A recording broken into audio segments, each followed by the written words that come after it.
नहमदुहु व नुसल्ली अला रसूलिहिल करीम अम्मा बाद फ़ाऊज़ु बिल्लाहि मिनश शैतानिर रजीम बिस्मिल्लाहिर रहमानिर रहीम. It's me Mahad Malik and this is my official page. Do like and share my videos. आज मैं आपको ऐसी बातें बताने वाला हूँ, आई होप कि आपको वो पसंद भी आएंगी और आपके दिलों में भी उतर जाएंगी. आज की मेरी वीडियो कुरान अजीम शान के बारे में है.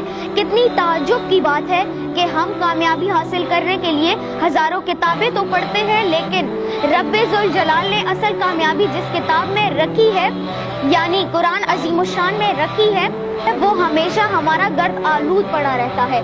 अक्सर लोग कुरान अजीम शान को ताज़ीम देने के लिए इतने गिलाफों में कवर कर लेते हैं कि उसको खोलने की नौबत ही नहीं आती. अक्सर लोग इस कुरान को घर में कहीं ऐसी जगह पे रख देते हैं जहां तो इंसान के हाथ भी नहीं पहुंच सकते. कहने का मतलब ये है कि ये किताब अल्लाह ताला ने पढ़ने के लिए, समझने के लिए और समझकर इस पर अमल करने के लिए भेजी है. कुरान पाक को ताज़ीम जरूर दें, मगर ये ना हो कि इस ताज़ीम की वजह से कुरान पाक को उठाने और इसको पढ़ने और समझने का मौका ही ना मिले.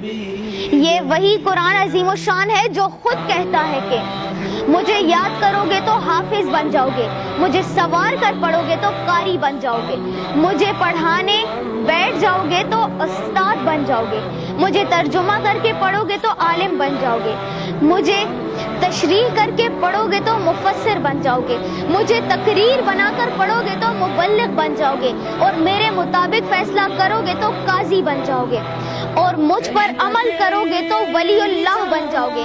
तो दोस्तों, अल्लाह ताला ने कुरान अजीम शान को हमारे लिए मशअले राह बनाकर भेजा है.